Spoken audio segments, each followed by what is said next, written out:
selamat datang di Blitar Talk bersama saya Risa Ismaya. Kali ini kita akan membahas berbagai informasi seputar Blitar yang tentunya akan kita hadirkan untuk Anda semuanya. Dengan tema yang luar biasa, dengan narasumber yang luar biasa. Kali ini saya juga hadir bersama dengan beliau-beliau yang siap memberikan informasi terupdate terkait dengan Blitar di Blitar Talk ya. Untuk edisi perdana kali ini bersama dengan dua narasumber yang sudah hadir di studio kali ini. Bersama dengan Kepala Dinas Peternakan Blitar ada Bapak Toha Masuri. Selamat sore Bapak sekarang. Selamat sore. Selamat sore. Sehat Pak? Alhamdulillah. Dan juga kali ini bersama dengan Wakil Ketua Panitia Pusat HATN Bambang Suharno. Pak Bambang, selamat sore. Selamat sore. Ya, kali ini kita temanya memang luar biasa ya Pak ya, terkait dengan HATN. Kalau saya bilang HATN pasti yang di rumah juga bertanya-tanya, HATN itu opo tuh Mbak Risa? Pasti banyak yang gitu ya Pak ya? Betul. Memang kita bikin penasaran Pak. Karena episode perdana seperti ini kita berkenalan dengan tema, juga berkenalan dengan narasumber yang memang jauh-jauh datang ke Blitar dengan misi, tentunya ada misi mengenalkan berbagai hal yang luar biasa yang sebenarnya Blitar punya Pak. Termasuk event yang seperti yang tadi saya sampaikan, HATN, Hari Ayam dan Telur Nasional. Dan kegiatan ini atau acara ini baru pertama kali diadakan di Pulau Jawa, langsung diadakan di Blitar yang notabene kita tahu Blitar ini termasuk Pak Toha penghasil telur dan ayam yang memang memenuhi kebutuhan nasional seperti itu. Pak Bambang, kesan pertama ketika rawuh di Blitar apa ini Pak? Pertama ingatnya Bung Karno kalau pertama. Yang kedua, udah sebelumnya udah pernah kesini. Yang kedua ingatnya telur. Karena dari dulu kita sudah tahu bahwa Blitar itu adalah produsen telur terbesar di Indonesia. Dan banyak daerah harus belajar ke Blitar untuk menjadi peternak ayam petelur. Iya. Kalau saya dapat joke-nya dari Pak Toha kemarin waktu kita dialog itu Pak ya, Blitar itu terkenal ndok Mbak Risa, ndok. Orang Jawa kan medok gitu ya. Ndok ya. Blitar ndoknya viral gitu. Pasti banyak tanya gitu Pak Toha. Nah, kemarin mungkin Pak Toha juga karena yang saya tahu Pak Toha akhir-akhir ini banyak bersosialisasi tentang bagaimana cara kita untuk memberikan edukasi ke masyarakat pentingnya telur dan ayam gitu ya Pak ya. Nah kali ini alhamdulillahnya di kesempatan kali ini Blitar Talk perdana menghadirkan beliau narasumber Pak Bambang ini yang membawa event yang luar biasa di Blitar ya Pak. Betul, Nanti kita akan bahas, kita kupas lebih lanjut terkait dengan HATN ini apa, kemudian mengapa sih kok harus dilaksanakan di Blitar, terus nanti efeknya untuk masyarakat Blitar itu seperti apa yang kita tahu, dan kita harap juga Pak Bambang juga Pak Toha nanti bagaimana memaksimalkan potensi hasil telur dan ayam yang luar biasa ini untuk memenuhi kebutuhan masyarakat seperti itu. Dimana kalau kita pengen sampaikan juga ke masyarakat, banyak isu-isu yang masih negatif terkait dengan ayam sayur. Kalau kita nyebutnya ayam sayur Pak Bambang. Ayam sayur ya. Orang biasa ya bahasanya, pitek sayur ya. Ayam potong gitu. Dan telur. Tapi kadang-kadang banyak juga masyarakat yang menyampaikan seperti ini. Doki kok iso marahi bisulan ya. Ada yang seperti itu. Kemudian ada juga yang menyampaikan kalau ayam itu kan nggak seperti ayam kampung loh Mbak, kalau ayam sari disuntik nanti adanya gini ya, banyak obat dan sebagainya. Nanti kita akan bahas bersama dengan Pak Bambang, Pak Toha juga, dan nanti kita upayakan juga informasi dari Pak Toha apa sih yang akan dilakukan Dinas Peternakan ke depannya. Walaupun nanti HATN-nya sudah selesai misalkan 15 Oktober untuk puncaknya ya Pak. Sudah selesai, kelanjutannya seperti apa sih HATN yang ada di Blitar? Apakah cukup sampai di situ? Atau nanti kita bikin event-event luar biasa yang impact-nya ke masyarakat lebih baik lagi? Biar orang nggak milih kerupuk daripada milih telur. Saya dulu pernah ada yang menyampaikan orang tuh banyak yang suka maem itu Mbak Risa pakainya kerupuk, padahal kalau kita pilih telur harganya itu nggak beda jauh, tapi kandungan gizi dan proteinnya itu lebih banyak di telur gitu ya. Jadi kita mengenalkan telur lebih dalam ke masyarakat Blitar.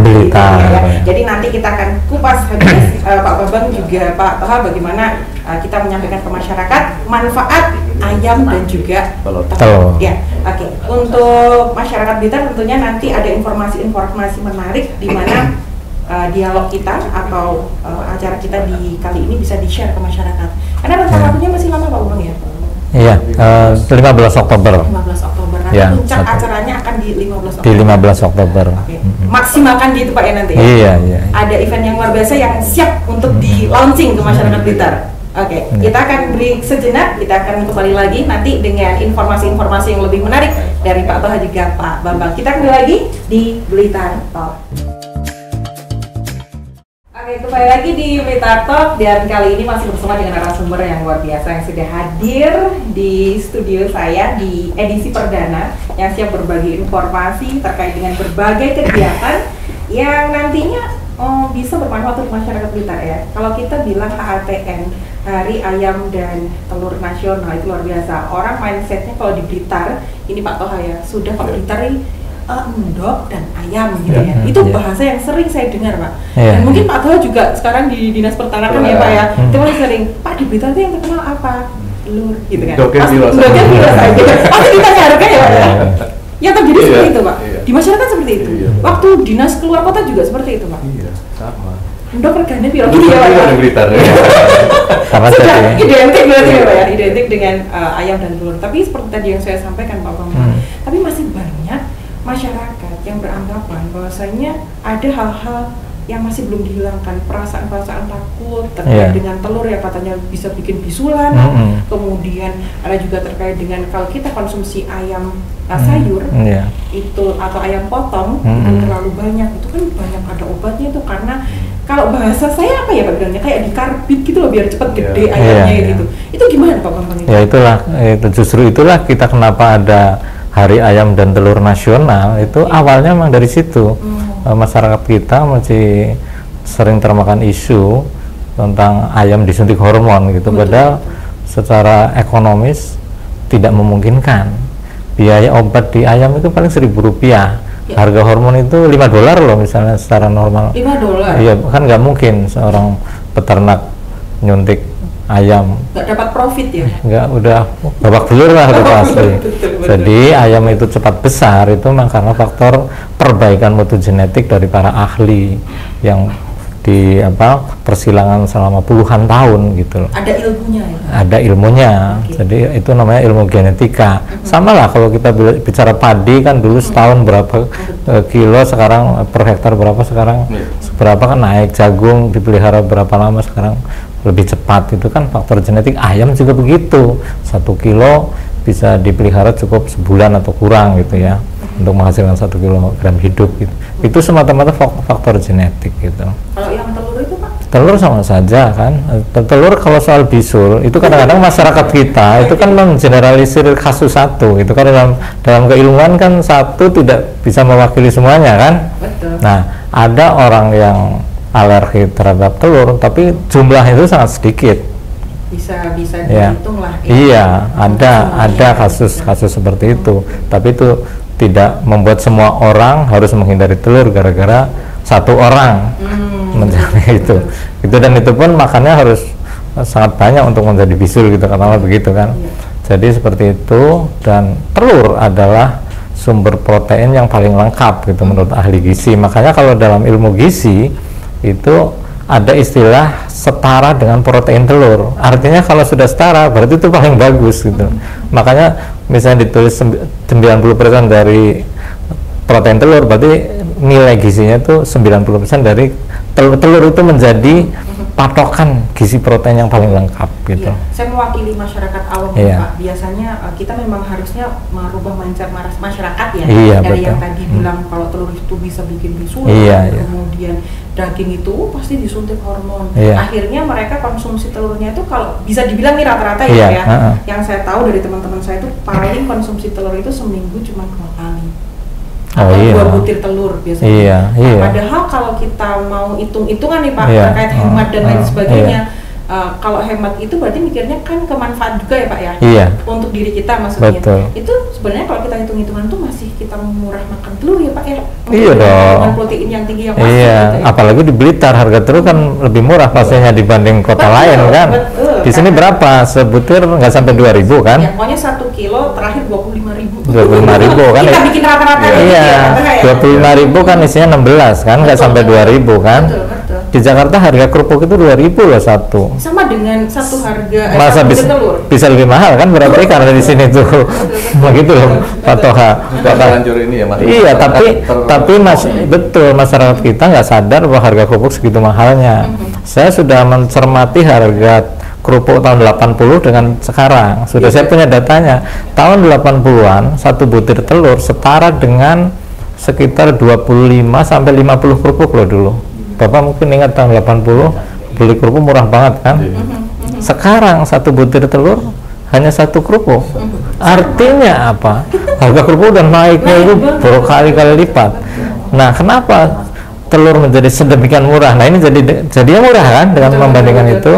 Itu adalah berkat dari semua pihak ya, dari breeder, dari ahli pembibitan ternak ya, pembibitan unggas, dari peternak sendiri, dari pabrik pakan yang mensuplai pakan yang bagus, dan dari dinas tentunya yang di Blitar bisa ikut kontribusi membangun peternakan yang luar biasa gitu ya. Ini kayaknya sepele Pak Toha, tapi kayaknya dari Dinas Peternakan nanti juga bikin event bagaimana bisa merubah mindset masyarakat yang katanya makan telur itu jadi bisulan, makan daging itu bahaya, jadi enggak gitu. Kira-kira tidak hanya Dinas Peternakan saja, jadi harus melibatkan seluruh stakeholder yang ada, semuanya terlibat, termasuk dokter, gizi, sosialisasi yang tidak kalah juga mbah-mbahnya.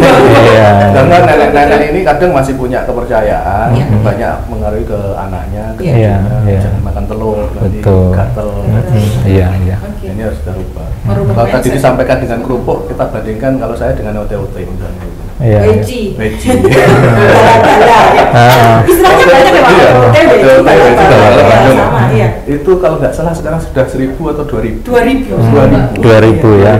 Kalau kita lihat bahayanya, kita nggak mendiskreditkan kan OT-OT ya, nanti kita enak juga dengan yang usaha OT-OT. Kita bandingkan nilai gizinya gitu. Kalau telur tadi dinegatifkan karena ada lemak, ada kolesterol, ada macam-macam, yang padahal di tulisan-tulisan sudah banyak sekarang yang beredar, tidak ada kolesterol, lemaknya juga tidak bahaya.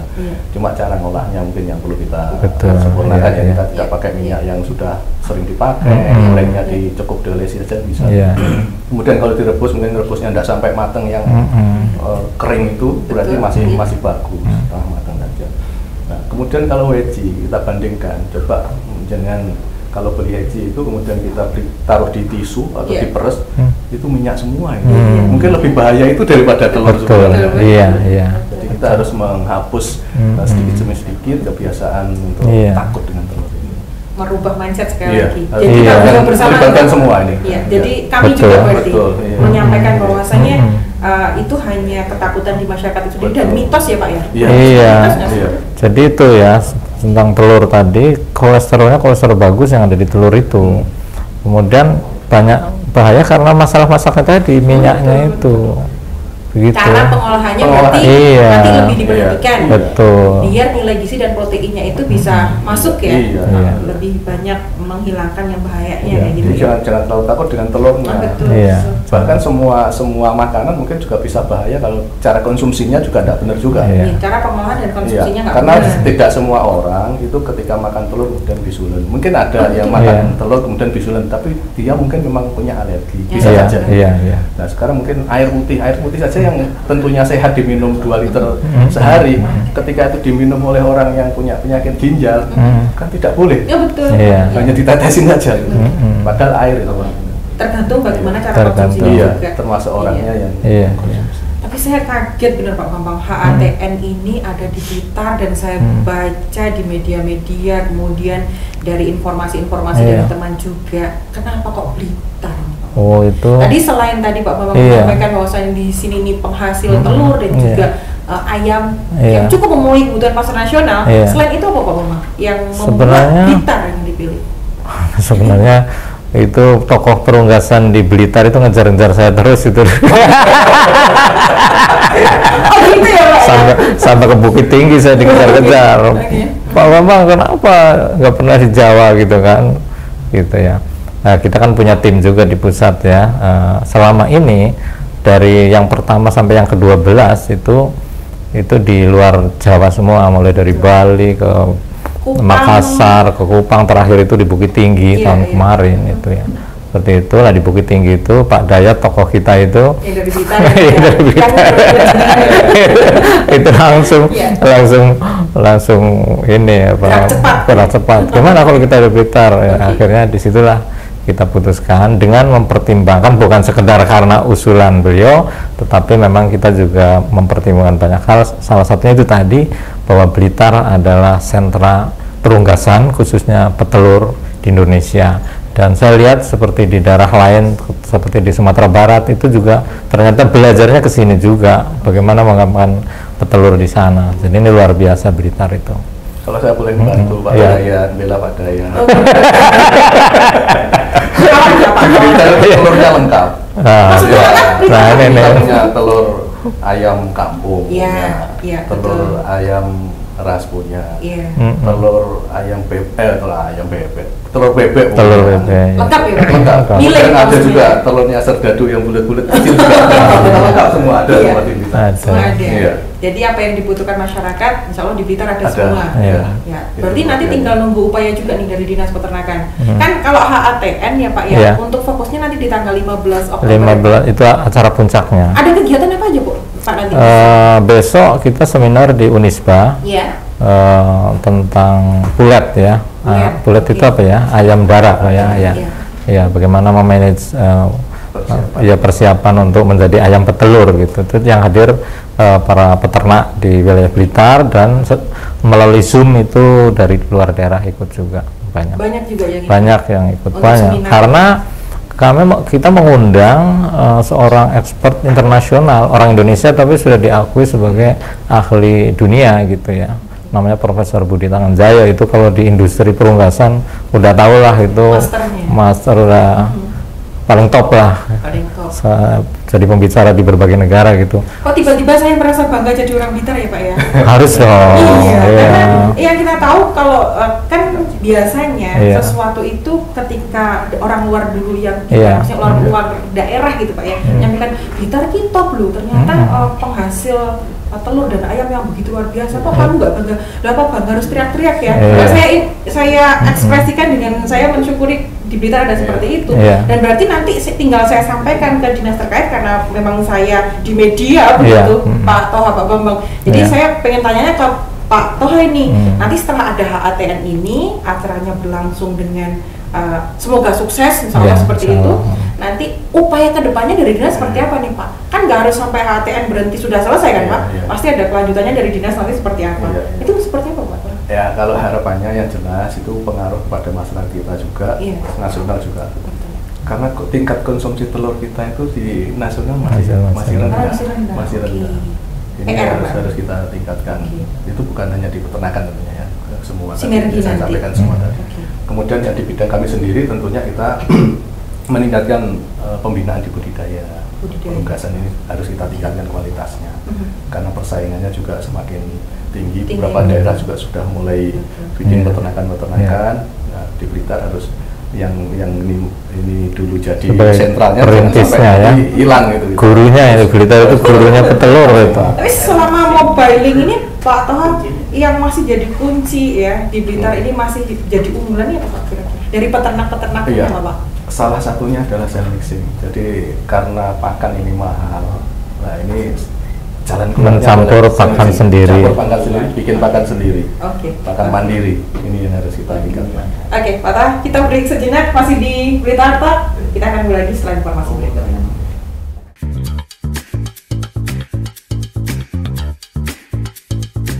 Masih di Blitar Talk kali ini dan juga masih dengan narasumber yang luar biasa. Masih bersama dengan Bapak Toha Masri, juga ada Pak Bambang Soeharno yang dari jauh-jauh dari Jakarta ya Pak, datang ke Blitar. Terima kasih loh Pak hadirnya. Sama-sama. Informasinya juga. Sambutannya juga luar biasa. Terima kasih. Blitar adem ya Pak ya. Jadi tadi menyambung lagi Pak Bambang, kita sudah sampaikan untuk HATN di Blitar ini persiapannya begitu luar biasa. Kedepannya seperti apa lagi yang ingin disampaikan Pak Bambang terkait dengan HATN yang ada di Blitar ini? Maksudnya acara iya, acaranya. Oh ya, kalau acara kan kita sudah tadi juga barusan meeting untuk persiapan akhir. Jadi nanti banyak acara dalam rangka menyongsong maupun hari hanya. Jadi masyarakat Blitar diharapkan partisipasi ya, karena ini kebanggaan Blitar. Nanti ada jalan sehat, ada senam bersama, ada basar, mungkin juga teman-teman peternak akan jual telur murah dan sebagainya. Itu manfaatkan momen itu. Kemudian juga ada berbagai macam talkshow ya, edukasi melalui radio dan lain-lain itu ya, sehingga ini mudah-mudahan akan berdampak ya. Kalau konsumsi telur dan ayam itu meningkat, tentu saja kita punya peluang Blitar akan semakin besar sebagai produsen telur dan ayam gitu ya. Modalnya Blitar juga untuk mempublikasikan kekayaan yang ada di Blitar. Iya, jangan-jangan banyak masyarakat yang kurang tahu. Kalau kami orang peternakan sih paham betul, tapi di luar itu. Kemudian juga ada sosialisasi gizi ya. Nanti insya Allah Ibu Gubernur akan membuka acara. Ya, kita akan tunggu nanti HATN seperti apa, Pak Bambang, dan semoga dengan hadirnya di Blitar ini memicu daerah-daerah di Pulau Jawa lain juga berkesempatan untuk menjadi tuan rumah, karena selama ini banyak di luar pulau ya Pak Bambang. Betul, iya. Nanti seperti itu HATN. Untuk kelanjutannya nanti juga setelah HATN mungkin dari teman-teman panitia seperti apa Pak? Oh iya, jadi kita sudah sampaikan kepada panitia lokal atau panitia khusus bahwa HTN itu jangan berhenti di sini, karena misi kita kan mengedukasi masyarakat supaya lebih banyak mengkonsumsi ayam dan telur ya, sehingga harus diteruskan itu. Tadi juga sudah punya ide seperti membantu telur ke masyarakat untuk mengatasi masalah stunting dan sebagainya gitu kan Pak ya. Ya, stunting tahu ya maksudnya ya. Ya. Apa itu Pak? Nanti Pak tahu. Yang kita tahu ya. Karena memang pemenuhan gizi yang Iya, jadi masalah lambat tumbuh gitulah bahasanya kan ya. Lambat cerdas. Jadi masalah serius loh Pak. Masalah serius di Indonesia, dan Presiden juga menyampaikan salah satu yang bisa berperan untuk mengatasi itu adalah telur. Ya kan? Karena itu paling mudah untuk dibagi-bagi. Nah, itu jadi harapan kami itu diteruskan, dan tahun depan tetap ada acara HTN di sini mandiri gitu loh, supaya dengan semua panitia lokal. Iya dong, terus saja gitu. Jadi ini embrionya. Iya, jadi supaya setiap tahun karena di daerah lain juga tetap mengadakan yang sudah pernah jadi dilanjutkan di pokoknya ide-ide kampanye gizi ayam dan telur itu diteruskan di berbagai daerah. Jadi syukur alhamdulillah itu mudah-mudahan membantu konsumsi meningkat, sehingga perunggasan atau peternakan unggas itu semakin terus maju. Begitu.